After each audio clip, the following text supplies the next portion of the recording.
You weren't joking when you say you're using windmills to push back water. I keep smacking them while I'm talking. Okay. Fist months. Fist months, that's scary. Anyway. That's not what Robin Hood says. No. Can humans buy this? The term I coined was adorable body horror. It's .com.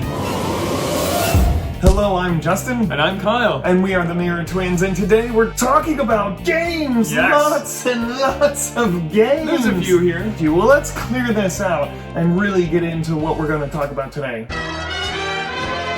Alright, so today we're talking cooperative games. All different types of cooperative games. Cooperative. Working together. Working together. Doing it together, just like holding hands and we're gonna just Let's do this. Let's play this game together. So most games you're versus each other, They're or competitive. you're all versus one. Dungeons and Dragons, that's not a co-op game. I know, it's a storytelling game. That's a little different, but if you're looking at like Hero Quest, where one person it's one versus all, a really good Jaws game where one person is Jaws and the other players are the different characters. But cooperative games are all working together. It's the players versus the game. These are just cooperative, and we have several different categories, and we're going to talk about the best ones for each of those categories. What's, in your opinion, what makes a good or bad cooperative game? Well, the number one reason why some of the games that you are familiar with, that you like, that are not on this cooperative list is probably because I haven't played them. That's probably the number one. Good cooperative games, they give, like a lot of other games, they give a lot of player choice, and there's a lot of player interaction, and they're all working together. There's minimal alpha gamer. Have you heard of this term? No, but I love it. Can I get a tattoo of that? No, the alpha gamer is bad. No,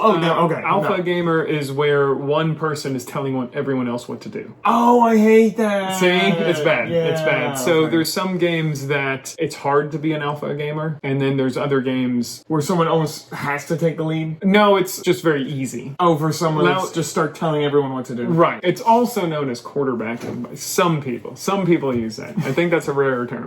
Looking at you, wife. Give me my cues and my... Yeah. I'm getting something from corporate... She's your writer. You don't come up with all this stuff yourself. No. I don't know what I'm saying. I'm just a pretty face. Before we start, it's not listed from least to best. These are categorized by the type of game they are, or for the type of gamer. Right, and these are the best ones in that type that I have played. The first one I want to pull up is Pandemic. This game's readily available. You can get this at Target. This is the 10th anniversary edition. There's lots of expansions for it. When most board game people think of cooperative games, I think this is on top of their list. And this is one you played, so you can talk... During the pandemic. During the pandemic, that was fun. The pandemic was fun, or pandemic? Pandemic was fun. Yeah, pandemic is fun. The pandemic was not. No, and not fun for most people. Yes, there were a few. There were a scant few where it was great. I don't have to go outside. For us extreme introverts, yes, the pandemic wasn't so bad. What did you say? You said everyone's washing their hands constantly, wearing a mask. They finally caught up to me.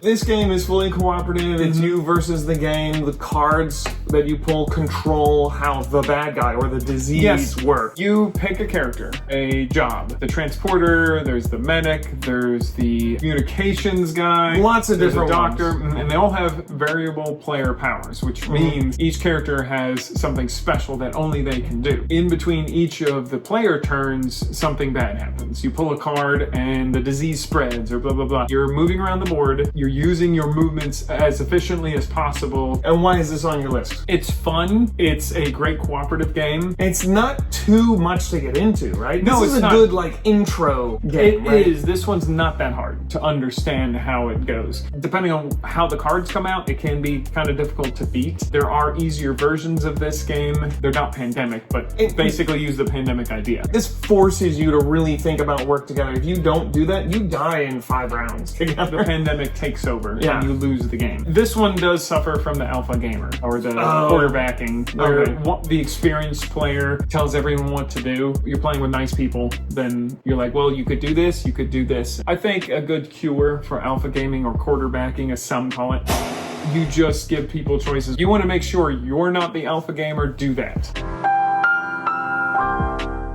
And there's always choices in this game. Pandemic. There's different versions. This one is readily available. There's Pandemic Legacy. So do you know what a legacy game is? It's a game where the game permanently changes in some regard. So there's not a whole lot of replayability. For instance, there's a card you use that you literally mark on it or tear it up or something, and so the game is permanently changed from that point on. So they've made a legacy version of Pandemic, huh? Yes, they made 3. So there's Season 0, Season 1, and Season 2. Like you said, they permanently changed the board. You're adding stickers to the board that amplify the game experience. But like you said, they're not replayable in their original form. So you just toss them when you're done. No, you can continue to play them. It won't be the same experience. This one is a different version of Pandemic. If you want Pandemic, where you're in the early 19th century in Dutch, making windmills to stop the rising tide, and you want unpronounceable things on your board, this is the game for you. It's just Pandemic, but it's a different theme. Okay, it's a reskin. It's a reskin. It's a reskin. There are some different game mechanics that does make it unique, but it is definitely a Pandemic game. Have they made a bubonic plague version, like a medieval? I don't think they've done a medieval one. This one, you're in the Netherlands. Part of the Netherlands is below sea level, so you're reclaiming the land. You weren't joking when you say you're using windmills to push back water. No. Interesting. It's hard to get, but they might have it on Noble Knight Games, which is a reseller of board games. They sometimes do new games as well. We'll have the website in the description, but it's a brick and mortar store that has a very expensive online buying and selling and trading kind of mechanic to it, kind of like Atlanta Brick Co., where you can find old games. NobleKnight.com. And there's lots of different... .net. What? It's .com. Cut. Next, we're going to another, you said Pandemic type of game. You would think this is more Pandemic type. This is your game, so you can talk about this one. This is Horrified. I love this. You turned me on to this one. I have all 3 versions. I believe the latest versions are still available. The first one is themed Universal Studios monsters. The second one is American monsters like Jersey Devil, Bigfoot, and things like that. And the third one is Greek mythology. These are essentially reskins. There's not a whole lot of difference, but these are awesome because of the theme, in my opinion, and it's easy for a new person to jump in with a group. We recently played this, and we had someone in our group who's not into board games. He just sits there and like, just tell me what to do. He's just there for the company. He actually said at the end of the night, that one was actually fun. The characters are people from the town. It's the mayor. Yes. The police officer. In the original, you're all the people in this old Eastern European town, and you're trying to defeat Dracula and the Wolfman. You can pick which monsters are in the scenario, pick more monsters or more difficult monsters to make a harder game. Change the difficulty. Pick the 2 easiest monsters for a beginner game, where you're collecting items and the monsters move around the board. So unlike Pandemic, where you're just kind of putting cubes in an area and then you have to sweep them away, these are little characters that you can imagine, oh, Dracula's after me! And what I like about this is all the monsters play differently. Yes. You already mentioned that some monsters are easier and some monsters are more difficult, and it's how you defeat them. Yes. Like a swamp man, you have to, or swamp thing, whatever they call The it. creature from the Black Lagoon. The creature, thank you. The creature from the Black Lagoon, his is very different. It's almost like this little puzzle thing. Each monster has a different defeat scenario. For instance, the creature from the Black Lagoon, you have to go to his hideout and move a boat using different items. Frankenstein plays with the Bride of Frankenstein. That one monster is actually 2, and you have to keep them apart the whole game. If they get together, then they kiss and destroy the town. Sparks fly. Sparks fly. To the electricity, the bomb. These are really, really cool. The mythology one adds 1 new game mechanic. But other than that, like, these 2 are the same. This is a great game. It's super thematic. It's a Pandemic-like game where you're kind of doing the same thing. You have different powers and you're working together, complete the objectives. Theme is what separates this one. Also, it's a little bit easier than Pandemic. I haven't played as many co-op games as you, but to me, this is like what I think of as a co-op game. If your party does not work together and you don't use your powers, you're dead. You're dead. So we consider this the best spooky co-op. And we're still in the category of intro games, people who aren't hardcore gamers. Let's do Simo next. Simo. This is a very fun game. This is great for kids. There's lots of versions, so you can basically pick your flavor that you like. I figured you'd like this one. Oh, just Simo says spooky! Spooky. Simo Harry Potter. Simo Fantastic Beasts. Simo Fables. Simo What animals. is Simo? Simo animals. A different Simo. Animals. Simo myths. So you asked me, what is Simo? This is Simo. Yeah. You have pictures. So you have pictures of these people or animals or myths or whatever. You lay them out. You have basically a grid of cards. Another person, they know which card they need to try and get the other players to guess. But that person that's working with you cannot speak. They have a deck of cards or the other cards that are not in the grid, and they will lay down a card horizontally in one direction to say the card is similar to something on this card. Or they can turn it sideways and say the card that you need to pick is not similar. Well, one person can't talk. The other players have to talk amongst themselves and say, oh, well, that's Hermione Granger. She has a wand in her hand. Let's look at all the cards with wands in their hand. Oh, okay. And So there's several things that are similar to the other. And you have Yes. to determine what this person who's working with you means when Yes, they they're turn that trying. card. Okay. One person is trying to get you to guess the card without speak. It's pretty fun, very low on the rules. You can learn this in just a few seconds. There's all the different themes. The art's pretty great. This is a good Stylized. family game. 'Cause Very good even family. very young kids could probably play this. Even little kids. And it's Okay. a lot of discussion. It could be this, it could be that. And it's kind of funny when things go completely wrong. That person pulls up Hermione Granger and she's wearing the black robe, and that's what that person is thinking. Okay, find somebody else with a black robe. But they're like, her hair's frizzy. So let's find the people all with... the frizzy hair people.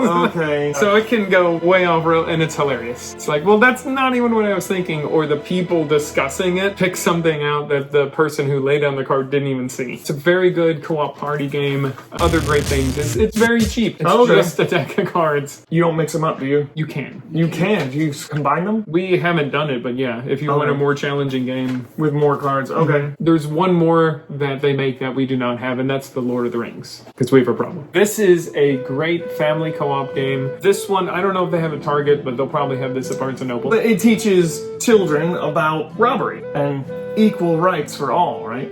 It's not communist. Okay. This is a great storybook adventure game. So the scenario book is bound like a book. The way you move is pretty interesting. You have these different length figures. So one person will be the green player and they play with all three of those. So to move around the board, since there's not squares or there's not geometric shapes to show you how far you can move, you actually use those and you can touch the corners and go around corners. Okay. So that's how you move. You remember those little puzzles, little kid puzzles where you would pull something out and something would be under the image? That's how this works. So you would go to a spot and they're numbered and you could pull something out and flip it over. It's very thematic. It's heavy on the story. Now, we're still in the beginner category, the intro to gaming, but when you say book, it kind of makes me hesitate a little bit because it sounds heavy whenever there's a book involved. No. It's just the scenarios. Like it tells Okay. you how to play, what the setup is. It's almost a choose your own adventure a little bit. If you did this thing, if you saved Maid Marian, go to this page. If you decided to kidnap the guard, then you go to a different page. So this is what you mean by you pull this stuff up and there's things underneath it. Yep.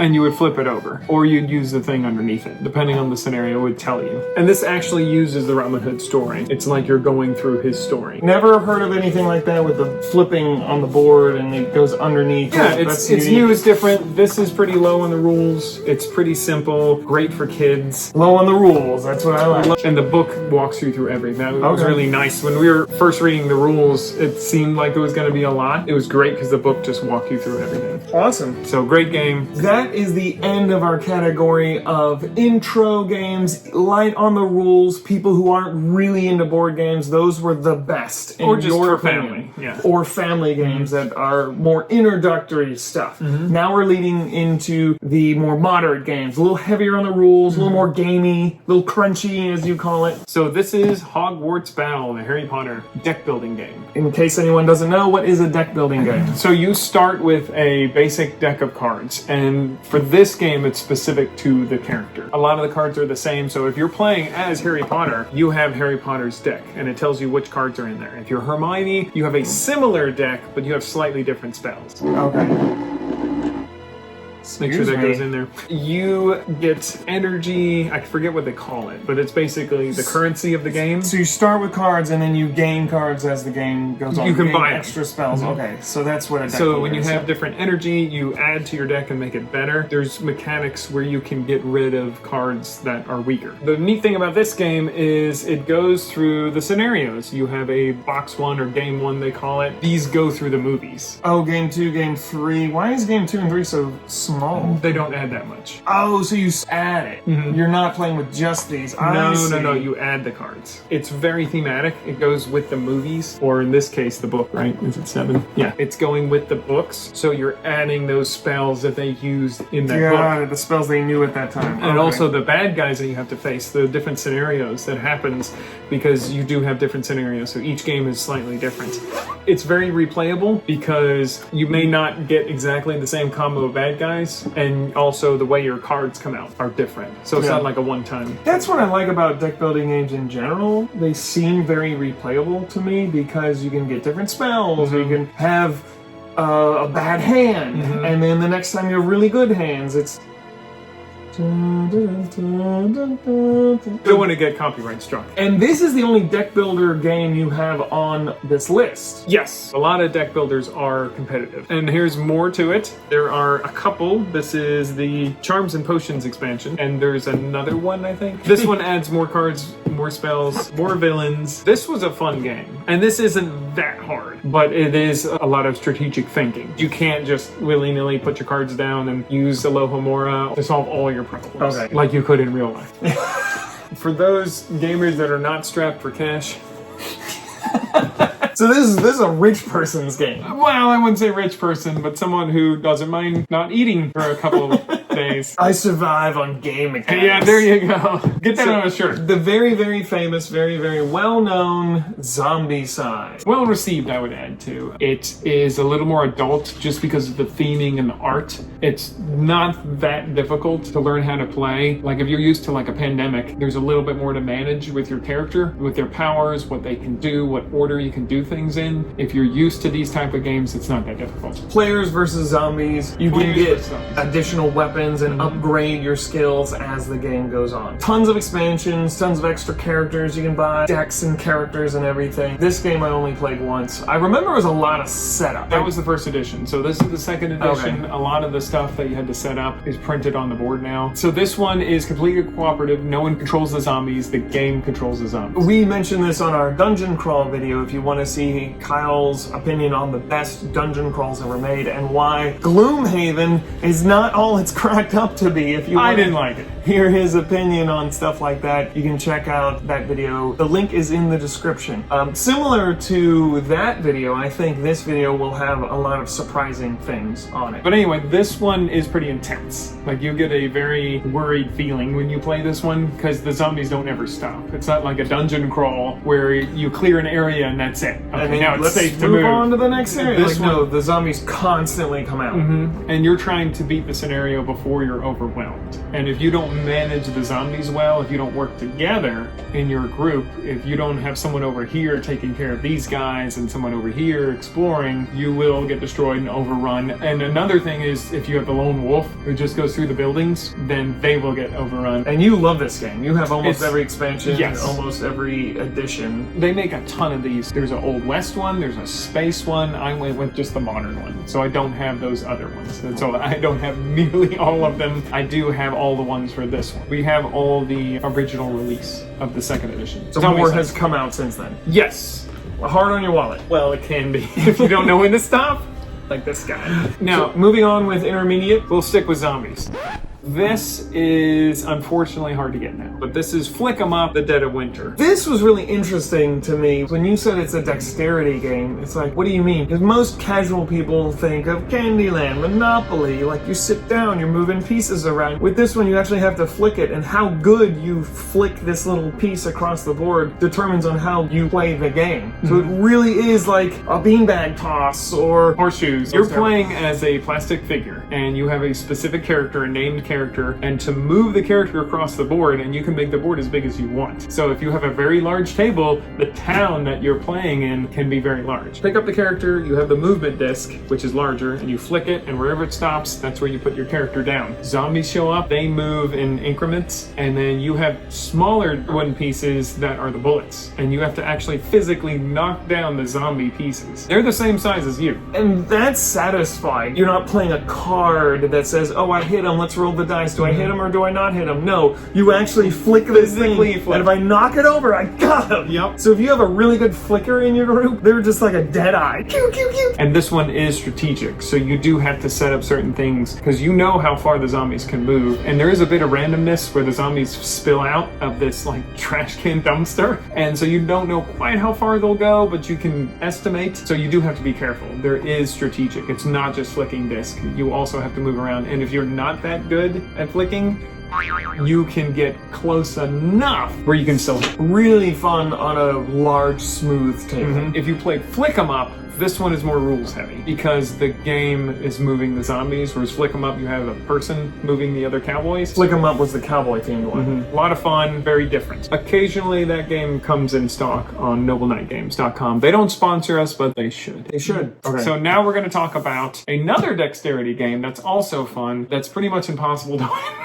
How is it fun if it's impossible to win? Because it's so goofy. This is a game you don't take seriously. It's because you're just chucking dice on a target, and depending on how the dice land on the target, and if the dice even land on the target, determines... That's Lexi. Yeah, this is the deluxe version, but the regular version is available on Amazon. This one's a lot of fun. You're throwing dice onto a target, but sometimes the monster curses you, and you have to bounce it off your nose first, or stand up and throw it up under your leg. That's what you mean by silly. So this is a good party game. Like people Yes. are loose, not taking it seriously, you know, just having a good time. And it's hard to hit, so Oh, it's okay. amusing to see people fail because it's so difficult to land the dice, but it's fun. So this wouldn't quite be in the party game category because you have to pay attention a little more, but it's still not So not difficult. too many sarsaparillas. The more sarsaparillas you get, the harder it is Oh, to win. But you do have this awesome mechanic, whereas if you get it in the center, because it's a dartboard looking thing, so if the big giant dragon that kills everybody shows up and you just happen to land in the middle, you win. But it's meant to be silly. Yeah, the art, there's a lot of parodies in it. Let's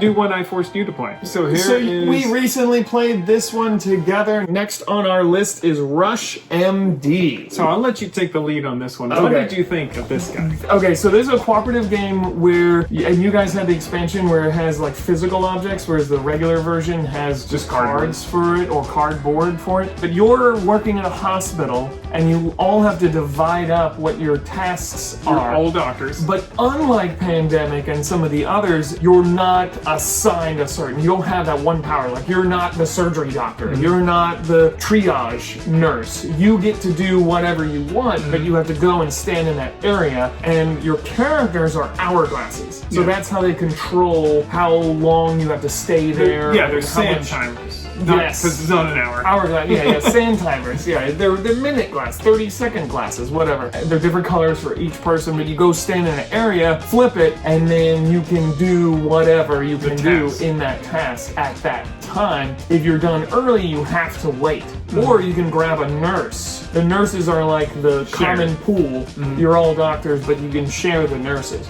But you have to cooperate, and you have to work together and say, I'm gonna do this. Let me pull some hearts and lungs out of the freezer to get them ready for surgery. Oh, this person needs an x-ray and an MRI. Oh my goodness, they have a UTI. And it can get crazy because the whole, not only is each task timed, but the entire round is timed as well. So to use the gamer terms, it's a real-time cooperative strategy game. And that's a lot of adjectives. You also set another timer for 5 minutes or however difficult you want it, and the timers I think are around 30 seconds. The patients are cards. So a card comes out, it tells you what they need, and you have to do as fast as you can because you have to get so many patients to outpatient. Yeah, and each patient is worth a certain amount of points at the end of the Depending on round. difficulty. Or your hospital closes, I assume. So you have an expansion here as well. This is the ICU. This adds some more mini games. So it's a bunch of mini games. but you're coordinating. You need one doctor, like you were saying, one doctor needs to get you the organs for surgery. Yeah. So the other doctor needs to perform the surgery. They have to get done in this area, and then you pass the patient on to this area. And what I liked about this game is you really felt like you were a doctor. There was a tense moment, and then the app has the music and intense, like,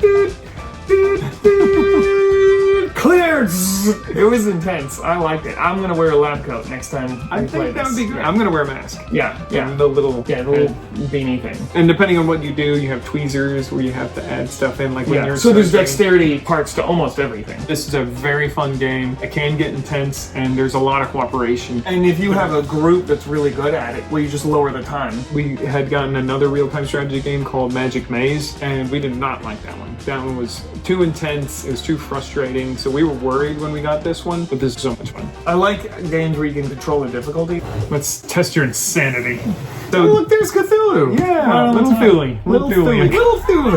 That's what he's known in school. Yes, that's what they called him before he ate everyone. This is Mansions of Madness 2nd edition. So the 1st edition was a one versus all. Someone had to be the game runner. This one eliminated that and streamlined the game so much. This uses an app. So you will have to download a free app to run the game. But it's definitely worth it because the app does all the heavy lifting. This is kind of a dungeon crawl, but not really. You're going in a mansion and you're all investigators and you have to get clues. Monsters show up. You can fight the monsters, but it's difficult. You don't really want to fight the monsters every time. Sometimes you just want to barricade them and you're trying to figure out what happens. This is a Lovecraftian Arkham Horror type of game. This is an app-based game. You're exploring the mansion. You're laying out tiles. There's tons of tiles and you're playing on a board that you're building because you're exploring this mansion. The mansion layout is going to be different. Now what happens is pretty much the same every time, but it's in a different order. Stuff's in a different room. Sometimes there's a variation of which monsters come out. Pretty small variation, but it is replayable. And you would put this at the top of the moderate difficulty, moderate rules. This one is probably a little more difficult. It is for older people just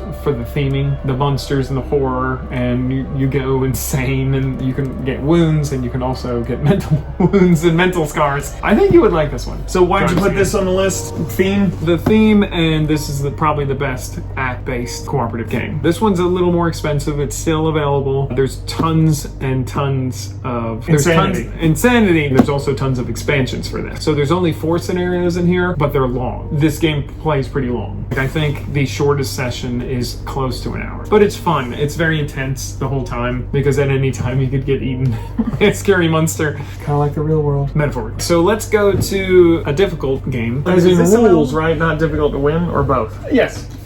Monopoly. No. This is The 7th Continent. Explore, survive. You are the hero. This is my wife's favorite game. This is a fully cooperative survival exploring game. The board is just made of these square cards and you're revealing them as you go. You have different scenarios. The different scenarios are called curses and you're trying to solve that. The story is you were an explorer of the 7th continent and you've gone back home, but you're having this reoccurring dream. At some point you either go back or you just wake up one day and you're back on the 7th continent. And this is a very strange place. They have very strange animals, very strange people, floating plants that will explode, sandworms a la Dune. You're trying to survive and you make weapons and the weapons wear down after a while and you're trying to be very efficient. Your way of conquering this land, you have a deck of cards that you pull out and you have to get so many stars, simplifying it a lot. But that's also your life because you're trying to win the challenge by pulling more cards, but you're also whittling down your life. So you draw your last card and you're dead. Pretty much. If you hunt, then you refill the deck. You put more cards in the deck. But sometimes hunting uses up a lot of cards because you want to hunt a lot. Sometimes you break even. You break even sometimes or you only gain like 2 cards. So it's tough. So very heavy on the rules. Heavy on the rules. Really got to pay attention. Yes, and this one, because the way it plays is very different than so many other games, even the mechanics that aren't that difficult, they seem more difficult because it's so different than everything else. So you're like, okay, how did that work again? Whereas other games, when they're similar, you're like, oh, I understand that. That's similar to Pandemic. That's similar to Horrified, whatever. Crazy game. Wife's number 1 pick. Number 1 pick, this one, because of the theme, is also not for kids. Because you do come across dead bodies and stuff like that. Okay, those kids are weird. And our last one, our best one, Kyle's absolute fave. A new wondrous story, The Cult of Barnacle Bay. This is a dungeon crawl game. This is my favorite dungeon crawl. This is not the most popular. This is not the most complicated. But to me, it is the most fun. I forced you to play this one. It was a lot of fun. We talked about this in depth in our best dungeon crawl video. A lot of people were surprised this was at the top. But this is your absolute, not just favorite dungeon crawl, not just favorite cooperative game, but this is your favorite game ever. Why is this the best co-op game as well as dungeon crawl? Well, in general, I like co-op games and I like dungeon crawls. A lot of dungeon crawls are cooperative. I think the theme, your little critters, your animals trying to stop these monsters that have kind of been horrified. They've been mutated the other as sea cute little creatures. critters are now half sea creatures. Yes, the term I coined was adorable body horror. This game is very simple. It plays very fast. The bosses are with an AI deck that's very quick. It's very intuitive. There's not a lot of complexity, but there's still a good number of choices. You do level up, your character gets stronger, and it resets every scenario. I think what bogs down a lot of cooperative games is the decision making and how it can be a long time before it comes back around to your turn. I like quick stuff. I cannot stand games where someone is sitting there reading. They have 15 different things they can do.